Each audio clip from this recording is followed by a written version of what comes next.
Hello সবাইকে। আজকে এখানে খুব বৃষ্টি হচ্ছে, তাই ভাবলাম আমি একটু অনিয়ন পরোটা বানাই।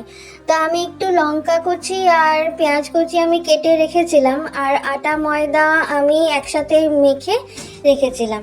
তো সেখানের মধ্যে আমি কি করলাম, লম্বা করে আমি বেলে সেটাকে একটা পার্টে আমি পেঁয়াজ কুচি, একটা পার্টে আমি লঙ্কা কুচি দিয়ে ট্রায়াঙ্গেলের শেপে আমি ওটাকে রাখলাম। রেখে এবার ওটাকে ভালো করে বেলে নিলাম। বেলে ওইটাকে একটু কড়াভাবে আমি ভেজে নিয়েছি। এবার আমাদের বাড়িতে তো সবাই কড়া করে পরোটা ভাজা খেতে পছন্দ করে, তাই আমি সেইভাবে ভাজলাম। আপনারা আপনাদের সুবিধার মতন বা টেস্টের মতন ওটা ভাজতে পারেন।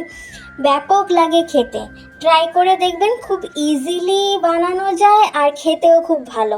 আচার বা কেচাপ বা শুধু চা দিয়েও খেতে পারেন, তার সঙ্গে তরকারি বা কিছু দরকার লাগে না। কেমন লাগলো বলবেন আমাকে। Thank you.